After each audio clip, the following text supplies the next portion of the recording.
اس طرح ہے نا شاہ صاحب، جس وقت دو پارٹی کی لڑائی ہوتی ہے تو وہ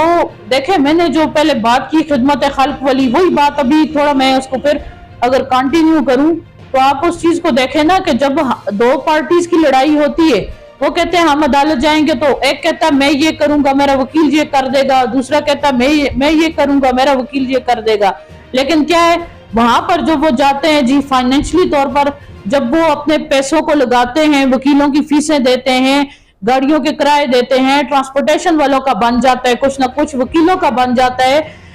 پھر اسی طرح سے جو ہوٹل میں کھانا کھاتے ہیں، دو لوگوں کے پاس بیٹھتے ہیں، وہ کہتے ہیں ہم یہ کریں گے، دوسرا کہتا ہے ہم یہ کریں گے، سب کا کچھ نہ کچھ بن جاتا ہے. لیکن وہ جو اصل فریق ہوتا ہے اس کا کچھ نہیں بنتا. اس کو کیا ملتا ہے سوائے صبر کے،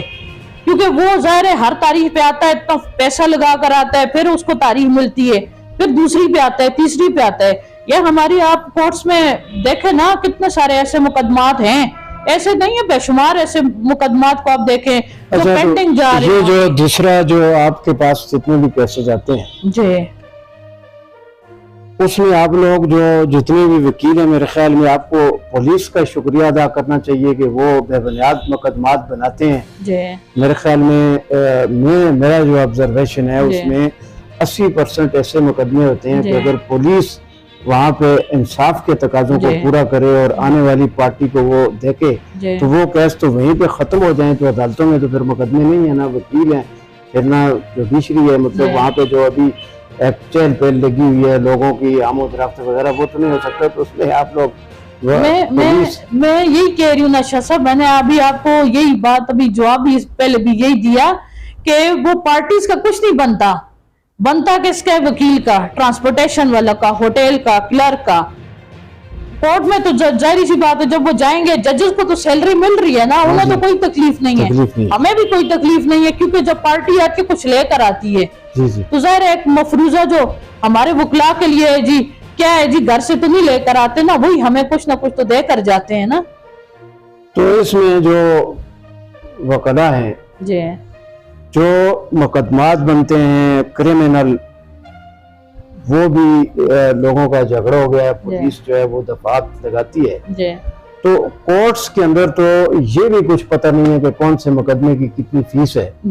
تو وہاں پہ پھر انصاف تو نہ ہوا نا کہ وہاں جاتے ہی مطلب جب فرض کریں 324 کا ایک کیس ہے، 337 کا ایک کیس ہے، مطلب اور دفعات کو دیکھ لیں، مطلب فیس کے تعین کے لیے بھی وہاں عدالت میں کوئی فارمولہ ہے آپ لوگوں کے پاس؟ نہیں شاہ صاحب، اس کو کیا ہے، میں نے آپ کو بتایا نا کہ یہ تو ایک دیہڑی ہے، دیہڑی دار مزدور. جس طرح سے دیہڑی لگ گئی جی ٹھیک ہے جی، کوئی جو مزدور ہے وہ 1000 روپے لے رہا ہے جو آج کل کا دور چل رہا ہے، کوئی جو ہے 600 لے رہا ہے، ان کو صرف اپنی دیہڑ سے مطلب ہے، ان کو سے کوئی مطلب نہیں ہوتا. 337 کا 324 کا ہم ایک کیس لے لیتے ہیں، ایک وکیل جو ہے اس کی 50,000 فیس مانگتا ہے، آپ کی جوڈیشری کے اندر ہم نے دیکھا ہے ایک 20,000 مانگتا ہے، ایک 10,000 مانگتا ہے. تو مطلب اس میں پھر جو جانے والا سائل ہے، بات وہی ہے کہ اس کو تو وہاں پہ جا کے مطلب کوئی انصاف نہیں ملتا. تو جس طرح کا وہاں آغاز ہوتا ہے تو اس آغاز کو ہی مطلب لوگوں کو تکلیف ہونا شروع ہو جاتی ہے جب فیس کا کوئی تعین نہیں ہے. مطلب ایک غریب آدمی جو ہے کیا فیس دے، یا آپ فرض کریں کسی کا کیس مفت آپ لڑتے ہیں تو اس صورت میں بھی کوئی وہاں پہ ایسا رول ہے کہ جس میں اوپر سے جوڈیشری یا بار ایسوسیشن کوئی جو غریب آدمی ہے وہ کیس آپ لڑتے ہیں تو اس میں کچھ ملتا ہے آپ وکلا کو؟ اس میں تو شاہ صاحب نہیں ہے نا. میں یہی آپ کو بار بار ایک ہی بات کا جواب دے رہی ہوں کہ جس ٹائم پہ ایک ہمارے پاس بندہ آ جاتا ہے، سائل آ جاتا ہے، اس کو کوئی پرابلم ہے تو ہمارا جو ہے نا بس اس کو ملتا کیا ہے، اینڈ میں آ کر اس کو مل کیا رہا ہے، یہ نہ دیکھے کہ ہمیں کیا مل رہا ہے. یار ہم تو جب اس کی ڈیٹ ہوتی ہے وہ تو ہمیں فیس پے کر رہا ہے، لیکن اینڈ میں آ کر اس کو تو مل تو صبر ہی رہا ہے نا. تھوڑا صبر کرو جی، آج ڈیٹ ہو گئی ہے، اگلی ڈیٹ نیکسٹ ڈیٹ پہ آتا ہے، صبر کرو جی. تو یہی صبر ہے شاہ صاحب. میں نے تو انصاف کو ابھی تک اپنی آنکھوں سے ہوتے ہوئے نہیں دیکھا. اگر میں اگر بولوں کہ نہیں فلاں بندے کو انصاف ملا، نہیں، انصاف کدھر اس کو ملا ہے، میں ایز اے لائر مطلب نہیں کہہ سکتی نا جی کہ اس کو انصاف ملا. 5 سال کیس چلتا ہے کورٹ کے اندر، مطلب ایک 302 کا ایک ملزم پولیس نے پکڑ لیا، 5 سال کے بعد عدالت کا یہ فیصلہ آتا ہے کہ جو ایویڈنس ہے اس کی بنیاد پہ اور جو وکلاء کے دلائل ہیں ان کی بنیاد پہ کہ یہ جو ملزم پولیس نے مطلب نامینیٹ کیا تھا جس کو مطلب جیل میں بند کیا تو وہ باصیت ملزم 4-5 سال اس نے جیل کے اندر گزارے، اس کا خاندان جو ہے وہ بھی ظاہر ہے معاشی طور پہ بدحالی کا شکار ہو گیا۔ تو جب 5 سال کے بعد یہ فیصلہ آتا ہے کہ یہ ملزم بے گناہ ہے، مطلب دلائل اور ایویڈنس اور یہ تمام چیزیں، تو وہ ملزم جو ہے بری ہو جاتا ہے، ٹھیک ہے جی۔ تو پھر کیا وہاں پہ آپ لوگ یا عدالت کے اندر کوئی یہ نہیں پوچھتا ہے استغاثہ سے جو مدعی ہوتا ہے اور پولیس سے کہ یہ جو ملزم آپ نے دیا تھا یہ تو نکلا بے گناہ، تو اب اس کیس کا اصل ملزم کدھر ہے؟ میرے خیال میں بات یہیں پہ ختم ہو جاتی ہے، بس دونوں فریقین واپس گھروں کو چلے جاتے ہیں۔ یہ قانون تو موجود ہے نا شاہ صاحب، قانون تو موجود ہے یہاں پر،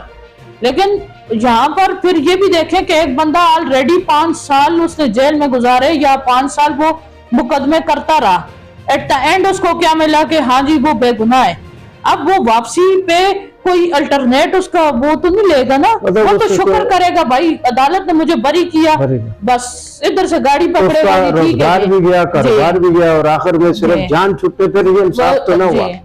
تو یہاں پر تو شاہ صاحب انصاف کی دیکھیں نا، اگر ہم یہ چاہتے ہیں کہ اگر فرض کریں یہ ایک بندہ 5 سال مقدمہ لڑنے کے بعد بے گناہ ثابت ہو گیا،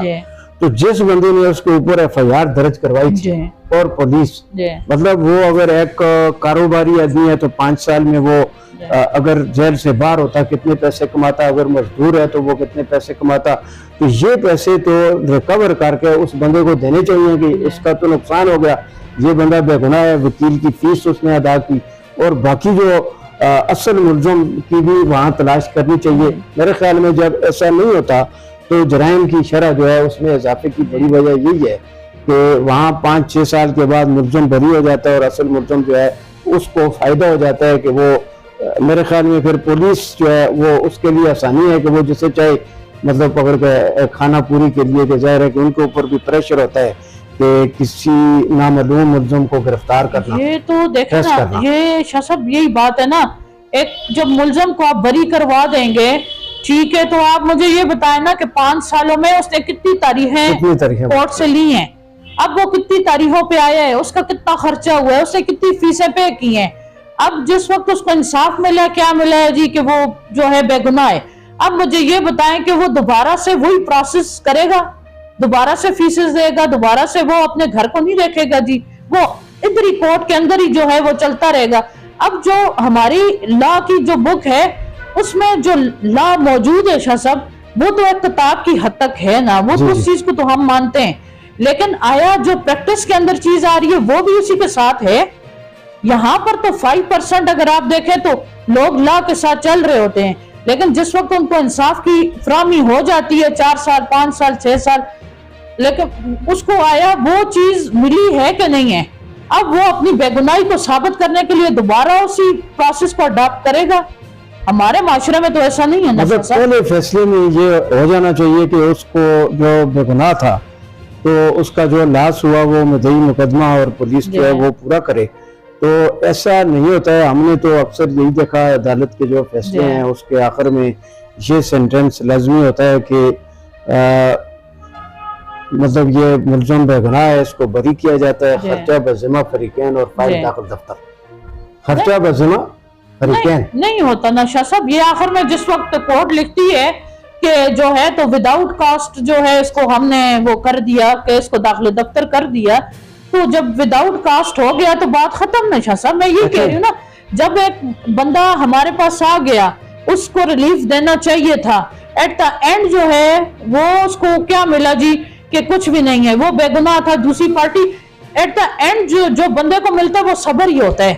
صبر ہی ہے۔ ہاں انصاف کی شاہ صاحب جہاں تک فراہمی کی بات ہے کہ آپ جو بات کہہ رہے ہیں کہ ایک ہی ڈیٹ پہ یا سٹارٹ سے ہی اس کو انصاف مل جائے، تو وہ پھر ایک عمران خان ہے جی جس کو انصاف ہم ٹی ویوں پہ دیکھ رہے ہیں، ہاں جی اس کو کورٹ بلا کے کہہ رہی ہے جی یہ مقدمہ یہ خارج کر دیا۔ ہم نے تو اپنی پریکٹس میں ابھی ہم کر رہے ہیں، ہم نے تو نہیں دیکھا نا شاہ صاحب۔ مطلب ظاہر ہے جی یہاں سے ناانصافی شروع ہو جاتی ہے کہ جو خرچہ بذمہ چلے جی، ایک اور قانون آپ جیسے آپ نے کہا کہ کتابوں کے اندر موجود ہے کہ ایک بے گناہ بندہ ہے اور اس کا اگر جو خرچ ہوا ہے تو وہ واپس جس بندے نے اس کے اوپر جھوٹا مقدمہ کیا اس کے اوپر وہ ایک الگ مقدمہ دائر کرے کہ مجھے 5-7 سال یہاں پہ ویسے ہی گھسیٹا گیا کورٹ کے اندر. لیکن جو کورٹ کے اندر کاسٹ جو کاؤنٹ کی جاتی ہے اس میں وکیل کی فیس نہیں ہوتی, اس میں جو بندے کے آنے جانے پہ اخراجات ہیں وہ نہیں ہوتے. وہاں پہ اگر کسی نے 10 سال جو مقدمہ چلا اس کے فیصلے کو میں نے ریڈ آؤٹ کیا, اس کے اوپر صرف اگر کسی کا کوئی اسٹام لگا ہوا ہے 100 روپے کا تو وہ کاسٹ وہاں پہ لکھی ہوتی ہے, یا اگر اس نے کورٹ فی جمع کی ہے تو وہ لکھی ہوتی ہے. جو باقی اخراجات ہیں وہ مطلب ضائع ہو گئے اور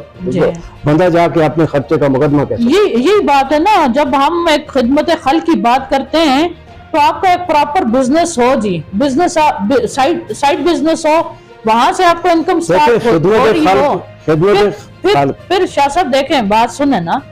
وہ پھر جو آپ کو وہاں سے آپ کی انکم آ رہی ہے وکیل کو, پھر وہ آ کر آپ کا کیس کرے, پھر آپ بے گناہ ثابت ہو, 5 سال کے بعد آپ کا کوئی خرچہ نہیں ہوا. لیکن چلیں ایک خدمت خلق ہماری طرف سے ہو سکتی ہے, لیکن جو اس کا آنے جانے کا یا اس کی جو باقی اور کھانا پینا ہے, جو اس کے پورا دن ایک ضائع ہو گیا, بیوی بچوں کے لیے جو اس نے دیہڑی لگانی تھی وہ ختم ہوگی, اس کا تو شاہ صاحب کوئی الٹرنیٹ نہیں ہے نا. دیکھیں وکیل صاحب, آپ جب کیس آپ کے پاس آتا ہے اس کو دیکھ کے آپ کو تو کافی حد تک سمجھ آ جاتی ہے کہ اس بندے کو کورٹ کے اندر سے کچھ نہیں ملنا, تو آپ نے کبھی کسی کو کہا ہے کہ فضول اپنا وکیل کی فیس بھی ضائع نہ کرو اور عدالتوں میں آنا جانا فضول اپنا ضائع نہ کرو, آپ کا یہ کیس کمزور ہے, آپ کا سائل ہیں یا مسئول علیہ ہیں, مدعی ہیں یا مدلے ہیں, تو آپ نے کہا ہے کبھی لوگوں کو؟ بالکل نہیں. یہ شاہ صاحب دیکھیں وہاں تو یہ کہا جاتا ہے کہ ایک کو بھی کہ آپ کا بھی بہت کچھ ہو جائے گا, دوسرے کو کہا جاتا ہے آپ کا بھی دوسرا طرح وہ لوگ. شاہ صاحب آپ دیکھیں نا 5 انگلیاں برابر تو نہیں ہوتی نا. اب ہمارے ساتھ جتنے بھی اس طرح سے کوئی آ جاتا ہے جی کہ ہمارا کیس ہے, جب ہم کیس کی نوعیت کو دیکھ لیتے ہیں کہ اس کا کیس نہیں بنتا, میں اپنی بات کر رہی ہوں, میں اجتماعی نہیں انفرادی اپنی بات کرتی ہوں, تو پہلے تو میں انسان ہوں نا شاہ صاحب. آیا جب میں ایک بندے کو اچھا مشورہ نہیں دے رہی, سنت نبوی پہ نہیں آ رہی کہ نصف ایمان ہے, جب آپ ایک اچھا مشورہ دے رہے ہیں نصف ایمان ہے, جب میں اپنا نصف ایمان اس کو نہیں دے رہی, میں اس کو کہتی ہوں کیس بنتا ہے اور میں کہتی ہوں نہیں بنتا, تو پھر بھی میں اس کو جو ہے غلط مشورہ دے رہی ہوں. یہ ساری بات میرے اپنے اوپر آ رہی ہے. اور کتنی بار ایسا ہوا ہے شاہ صاحب کہ ہم نے لوگوں کو بولا کہ یہ کیس نہیں بنتا, وہ فائل ہم سے اٹھاتے ہیں, ڈاکومنٹس اٹھاتے ہیں اور دوسرے وکیل کے پاس چلے جاتے ہیں, وہاں پہ انہیں ریج کرنا ضروری ہے. وہ کہتے ہیں کہ اس کو آتا کچھ نہیں ہے. جب آپ اس قسم کی بات کرتے ہیں, کیونکہ ہمارا معاشرہ ایسا ہے نا کہ ہم جب ایک اچھا مشورہ دیتے ہیں نا تو وہ کہتے ہیں نہیں جی اس کو آتا ہی کچھ نہیں ہے, ہم دوسرے وکیل کے پاس جاتے ہیں. جب وہ دوسرے وکیل کو فیسیں دیتے ہیں, لاکھوں روپے خرچہ کرتے ہیں, آنا جانا کرتے ہیں, 5 سال کے بعد اس کو بھی سمجھ آتی ہے جی کہ جس کے پاس پہلے گئے تھے وہ ٹھیک کہہ رہا تھا. تو یہ بات جو ہے نا بالکل. آج ہمارے نشست میں میڈم سمیرہ نواز ایڈوکیٹ صاحبہ موجود تھیں, بہت مفید گفتگو ہوئی. آپ کا بہت شکریہ کہ آپ نے چینل کو وقت دیا, اور انشاءاللہ تعالی ہم آگے چل کر جو جس طرح آپ نے بات کی ہے کہ سستا انصاف اور اس کی تیز ترین فراہمی کے لیے جو وکلاء کی جدوجہد ہونی چاہیے تھی وہ تو نہیں ہے, لیکن یقیناً اس کے لیے جو ہے کوششیں ضرور ہونی چاہیے. بالکل اسی طرح یہاں جو طویل ٹائم اگر ایک بندے کو انصاف نہیں ملنا یا مطلب وہ کام جلدی بھی ختم ہو جائے تو پھر بھی اس کا کچھ نقصان سے وہ بچ سکتا ہے. بالکل. تو بہت شکریہ آپ کا جی. مہربانی. اللہ حافظ. اللہ حافظ.